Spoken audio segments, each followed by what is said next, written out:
శ్రీ గురుచరిత్ర అధ్యాయం 16. శ్రీ గణేశాయ నమః. శ్రీ సరస్వత్యై నమః. శ్రీ గురుభ్యో నమః. ప్రస్తావన: అద్వితీయమైన భగవంతుడు సృష్టి ఆదిలో నేను అనేకమగుదును కాక అని సంకల్పించి తన వినోదార్థం ఈ అనంత సృష్టి జాలాన్ని రచిస్తాడు. అయినా సకల కళ్యాణ గుణనిధి అయిన పరమాత్మ యొక్క ఇట్టి సంకల్పం కూడా జీవులందరికీ ఒక విధంగా శ్రేయస్కరమే. ప్రళయానికి పూర్వం సర్వజీవులు ఎటువంటి సంస్కారాలను కర్మ ఫలాన్ని చేకూర్చుకున్నాయో వాటి నుండి తిరిగి ఆ జీవులు సుఖ దుఃఖాది అనుభవాల ద్వారా శుద్ధమవటానికి ఈ సృష్టి రచన ఒక చక్కని అవకాశం. కానీ అజ్ఞానబద్ధులైన ఆ జీవులు పూర్వ కర్మ ఫలానుభవం పూర్తయ్యే లోపల ద్వంద్వాల ప్రభావం చేత మరలా కర్మ సంచయాన్ని పెంచుకుంటాయి. వారిపై కృప వలన ఆ పరమాత్మ శ్రీ దత్తస్వామిగా అవతరించి శ్రీపాదస్వామి, శ్రీ నృసింహ సరస్వతి స్వామి వంటి సద్గురువుల రూపాలలో జీవులను ఉద్ధరిస్తాడు. కనుకనే సద్గురు సేవ మోక్షానికి మొదటి చివరి మెట్టు కూడా. సద్గురువు త్రిమూర్త్యాత్మకుడు, పరబ్రహ్మం కూడా. ఈ విశ్వమంతా ఆయన రూపమే. గురుభావంతో దేనిని అచంచలమైన దీక్షతో సేవించిన మానవుడు గమ్యాన్ని చేరవచ్చు. కానీ సామాన్యులకు ఏ వస్తువునైనా వ్యక్తినైనా పరిపూర్ణమైన గురుభావంతో సేవించడానికి తగిన సంస్కార బలం ఉండదని ఈ అధ్యాయంలోని గురు పరాన్ముఖుడైన విప్రుని వృత్తాంతం తెలుపుతుంది. సర్వం కల్విదం బ్రహ్మ, ఇదంతా బ్రహ్మ అని శృతులు చెప్పిన అలాంటి భావంతో ప్రాణులు వస్తువులతోనూ వ్యవహరించడం పామరుల వలన కాదు. కనుకనే సద్గురువుల రూపంలో శ్రీ దత్తాత్రేయుడే అవతరించి తన మహిమతో వారి భక్తి విశ్వాసాలను చూరగొని వారిని ఉద్ధరిస్తాడు. వివేకం లేని భక్తులకు గురువు పట్ల కూడా స్థిరమైన భక్తి విశ్వాసాలు ఉండవు. అందుకే ఎక్కువ మంది ఆత్మజ్ఞానాన్ని పొందలేరు. మనుష్యానాం సహస్రేషు కశ్చిద్యతతి సిద్ధయే. జ్ఞానసిద్ధికై యత్నించేవాడు 1000కి ఒకడుంటాడని, అట్టివారిలో కూడా లక్ష్యాన్ని సాధించేవారే కొద్దిమందో ఉంటారు. భగవద్గీత ఈ విషయం చెబుతుంది. పూర్ణ దత్తావతారమైన గురువు సకల గురు స్వరూపి కనుక అవివేకంతో గురువుని విడిచిన అజ్ఞానాంధుని చేత పూర్వ గురువుని స్మరింపచేసి అతనికి దర్శనమిచ్చి ఉద్ధరించగలరని ఈ అధ్యాయం తెలుపుతుంది. సాయి చరిత్రలో ఇలాంటి లీలలు ఎన్నో చూడవచ్చు. పూర్ణుడైన నిజమైన సద్గురుడు నమ్రతతో శాస్త్ర ప్రతిష్టను కాపాడుతాడు. ధౌమ్యుడు శిష్యుని చేత అశ్విని దేవతలను స్తుతింపచేసి తిరిగి కన్నులొచ్చేలా చేశారు. ప్రాయశ్చిత కాండలో శ్రీగురుడు అలానే చెప్పడం గమనించాలి. శ్రీ సాయి కూడా విష్ణు సహస్రనామం, భాగవతం మొదలైనవి పఠించమని భక్తులను ప్రోత్సహించేవారు. ఆ గ్రంథాలు చదవడం వలన సద్గురోపదేశం యొక్క విలువ కూడా భక్తులకు తెలియగలదు. గురు మహిమను, సేవను వివరించే ఈ అధ్యాయం గురుచరిత్రలో ముఖ్యమైనది. కథారంభం: నామధారకుడు సిద్ధయోగికి నమస్కరించి, మహాత్మా, అప్పుడు శ్రీగురుని ఆజ్ఞను అనుసరించి తీర్థయాత్రకు వెళ్ళిన శిష్యులెవ్వరు? అటుపై ఏమి జరిగింది అని అడిగాడు. సిద్ధయోగి ఎలా చెప్పారు: నామధారక, నీవు గురు భక్తులలో ఉత్తముడివి. ఇంతకాలం నన్ను గురు కథ చెప్పమని ఎవ్వరూ కోరనందువల్ల నా మనస్సు నివ్వురు గప్పినట్లు అయ్యింది.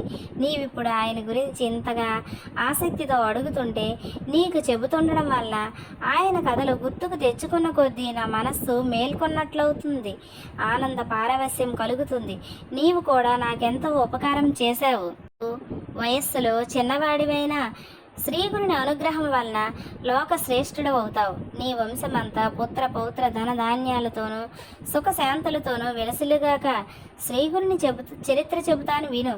అది మానవులకు కోరదగినవన్నీ ప్రసాదించడంలో కామధేనువు వంటిదని ప్రమాణం చేసి చెబుతున్నాను. శ్రద్ధగా విను. శ్రీగురువు ఆజ్ఞను అనుసరించి శిష్యులందరూ తీర్థయాత్రలకు వెళ్ళారు. నేను మాత్రం వారిని సేవిస్తూ వారి చెంతనే ఉండిపోయాను. అప్పటి నుండి 1 సంవత్సరం పాటు శ్రీగురుడు వైద్యనాథంలోనే గుప్తంగా ఉండిపోయారు. ఒకనాడు ఒక బ్రాహ్మణుడు వచ్చి స్వామికి సాష్టాంగ నమస్కారం చేసి, స్వామి, నేను ఆత్మసిద్ధికై ఎంతో కాలం తపస్సు చేసిన నా మనస్సు ఏమాత్రం ప్రశాంతమవలేదు. కానీ మీ దర్శనం చేతనే నాకెంతో ఆనందం కలుగుతుంది. నా మనస్సు స్థిరం అవ్వకపోవటానికి కారణం ఏమిటి? మీరు లోకాన్ని తరింపచేయడానికి అవతరించిన దైవ స్వరూపులు. నన్ను అనుగ్రహించి నాకు తగిన ఉపదేశం చేయండి. మిమ్మల్ని శరణ వేడుతున్నాను అన్నాడు.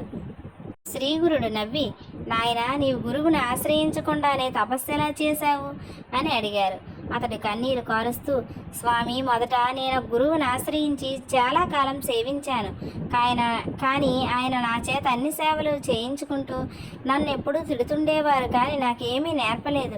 ఎప్పటికప్పుడు నీకు ఇంకా బుద్ధి స్థిరం కాలేదని చెప్పి నాకు వేదము కానీ శాస్త్రము కానీ భాష్యము కానీ చెప్పలేదు. అందువల్ల ఒకసారి నేను ఆయన చెప్పిన సేవ చేయలేదు. అప్పుడు ఆయన నాపై ఎంతో కోపించి తీవ్రంగా నిందించాడు. వెంటనే నేను అతన్ని విడిచి వచ్చేశాను అని చెప్పాడు. శ్రీగురుడు ముక్కు మీద వేలు వేసుకొని, అయ్యో బ్రాహ్మణుడా, ఎంత పని చేశావు? నీవు చేసిన పని ఆత్మహత్య అంతటి మహాపాపం. నిజానికి నీవే నీలోని దుర్గుణాలను తెలుసుకోలేక గురువుని నిందిస్తున్నావు. నీకింక మనస్సు నిశ్చలం ఎలా అవుతుంది? దొరికిన కామధేనం వంటి గురువును విడిచి నీవెక్కడికి పరిగెడితే మాత్రం నీ జ్ఞానం ఎలా లభిస్తుంది? గురుద్రోహికి ఇహంలోనూ పరంలోనూ సుఖముండదు. అతడికి జ్ఞానం ఎప్పటికీ కలుగదు. అజ్ఞానాంధకారంలో చిక్కుపడవలసిందే. గురువుని ఎలా సేవించాలో తెలిసిన వాడికి వేదాంగాలు తెలిసి సర్వజ్ఞుడవుతాడు. అష్టసిద్ధులు అతనికి అధీనమవుతాయి. నీ వంటి గురుద్రోహి ముఖం చూడటం అపశేకరమవుతుంది. దేవాలయంలో మల విసర్జన చేసి అందుకు తిట్టిన వాడిని తప్పు పెట్టినట్లుంది నీ పని అన్నారు. అప్పుడు ఆ విప్రుడు భయపడి దుఃఖంతో స్వామి పాదాలపై పడి, పరమగురు జ్ఞానసాగర, బుద్ధిహీనుడనై తెలియక గురుద్రోహం చేశాను. గురువుని ఎలా తెలుసుకోవాలో సేవించాలో తెలిపి నన్ను ఉద్ధరించండి అని దీనాతిదీనంగా ప్రాధేయపడ్డాడు. శ్రీగురుడు అతని దైన్యానికి కరిగిపోయి అపార కరుణతో ఇలా చెప్పారు. నాయనా, గురువే తల్లి తండ్రి. ఆయనయే బ్రహ్మ విష్ణు మహేశ్వరుల ప్రత్యక్ష రూపం. నిజమైన మేలు చేయగలవారు ఆయన ఒక్కరే. ఇందుకు సందేహం లేదు. ఏకాగ్రమైన శ్రద్ధా భక్తులతో పట్టుదలతో గురువుని సేవించాలి. అది తెలపటానికి నీకొక పురాణోపాఖ్యానం చెబుతాను, విను. ద్వాపర యుగంలో ధౌమ్యుడనే బ్రహ్మర్షి ఉండేవారు. ఆయన దగ్గర అరుణి, వైదుడు, ఉపమన్యువు అను ముగ్గురు శిష్యులు వేదం అభ్యసిస్తూ ఆయన్ను శ్రద్ధతో సేవిస్తుండేవారు. అహంకారము మొదలైన దోషాలు తొలగి మనస్సుకు శుద్ధి కలగడానికి వెనుకటి గురువుల శిష్యుల చేత సేవలు చేయిస్తుండేవారు.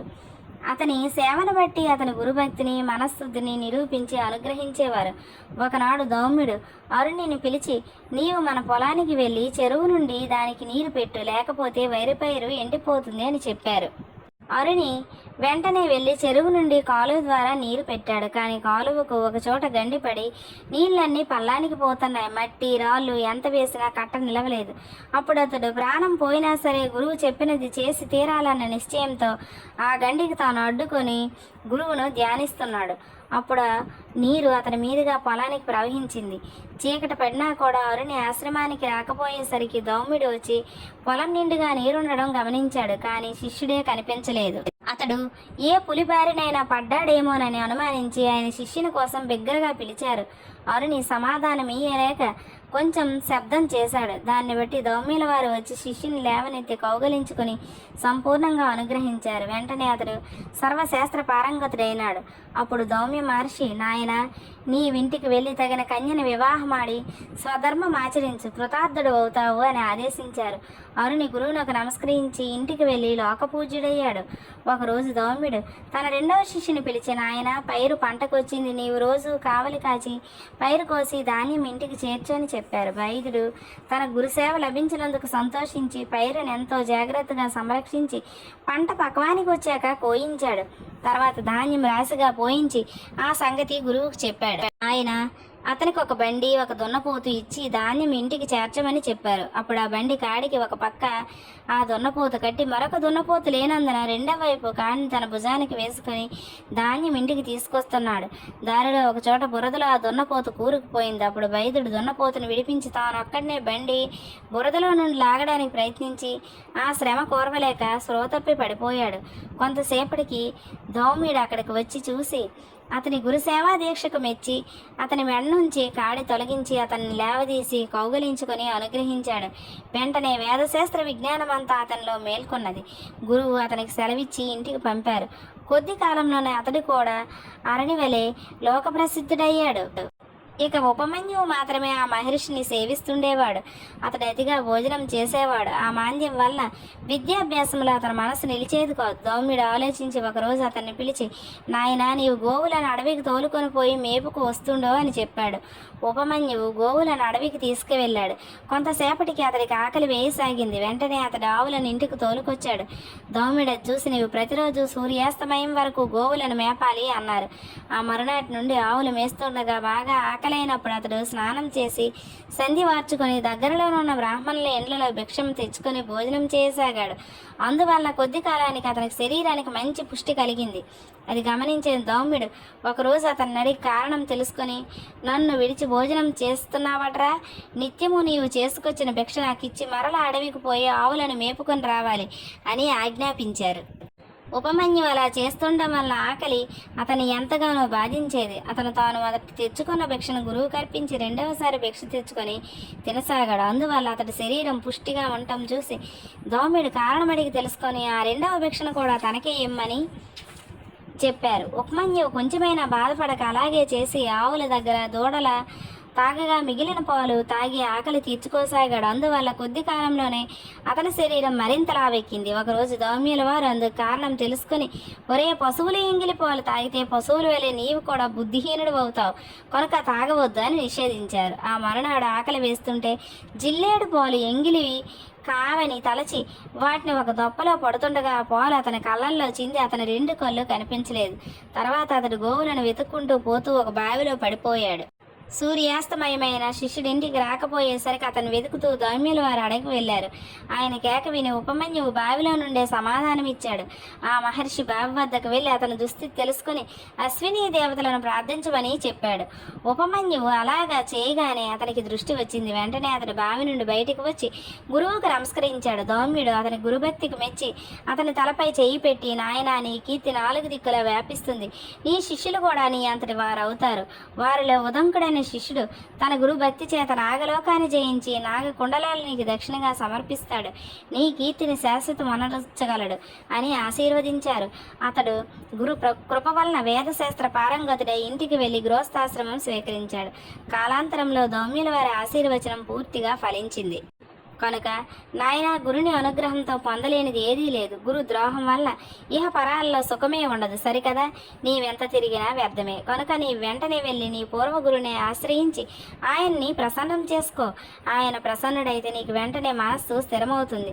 శ్రీగురుని మాటలు విన్న ఆ బ్రాహ్మణుడు, స్వామి, నేను అజ్ఞానం వల్ల గురుద్రోహం చేసిన మాట నిజమే. నేను చేసిన అపచారాలు కూడా ఎన్నో విరిగిన నా గురువు మనస్సును అతకడం సాధ్యం కాదు. ఇక నేను బతికి ప్రయోజనమేమి? నా పాపానికి పరిహారంగా నా ప్రాణాలు విడుస్తాను అని తీవ్రమైన పరితాపంతో ఆత్మహత్యకు సిద్ధమయ్యాడు. అప్పుడు శ్రీగురుని మనస్సు కరిగి, నాయన, తీవ్రమైన పరితాపం వల్ల నీ దోషం నశించి వైరాగ్యం కలిగింది. ఇప్పుడు నీ గురువును మనసారా స్మరించని చెప్పి అతన్ని ఆశీర్వదించారు. వెంటనే అతని కంఠం గద్గదమై శరీరం రోమాంచితమైంది. కన్నుల ఆనంద బాష్పాలతో నిండాయి. అతడి కృతజ్ఞతతో స్వామి పాదాలకు నమస్కరించగానే వేద శాస్త్రాల సారం అతని హృదయంలో ఉదయించింది. అప్పుడు శ్రీగురుడు, నాయన, నేను చెప్పిన గురు మహిమ హృదయంలో నింపుకొని నీవు గురువు వద్దకు వెళ్ళు. నీవు నమస్కరించగానే ఆయన ప్రసన్నుడవుతాడు. ఆయనే నేనని తెలుసుకో అన్నారు. అతడు అలానే చేసి తర్వాత ముక్తి పొందాడు. ఇలా 1 సంవత్సర కాలం వైద్యనాథంలో నివసించి తర్వాత శ్రీ నృసింహ సరస్వతి దేశ సంచారం చేస్తూ కృష్ణా తీరంలో ఉన్న బిల్లవటి గ్రామంలోని భువనేశ్వరి దేవి సన్నిధి చేరి అతడు కృష్ణా వేణి సంగమంలో పడమటి తీరాన ఉన్న ఉదుంబర వృక్షం కింద కొంతకాలం గుప్తంగా నివసించారు. శ్రీ దత్తాయ గురవే నమః. శ్రీ శ్రీపాద వల్లభాయ నమః. శ్రీ నృసింహ సరస్వతి అయి నమః. శ్రీ గురుచరిత్ర 16వ అధ్యాయం ఇంతటితో సంపూర్ణమైంది. ఈ అధ్యాయాన్ని జాగ్రత్తగా వినండి, ఎందుకంటే ఈ అధ్యాయం చాలా ముఖ్యమైనదని గురుచరిత్రలో చెప్పారు. కనుక దీన్ని విని నా వీడియో కనుక మీకు నచ్చినట్లయితే లైక్ చేయండి, షేర్ చేయండి. నా ఛానల్ కనుక మీకు నచ్చినట్లయితే నా ఛానల్ని సబ్స్క్రైబ్ చేసుకోండి. Thank you friends.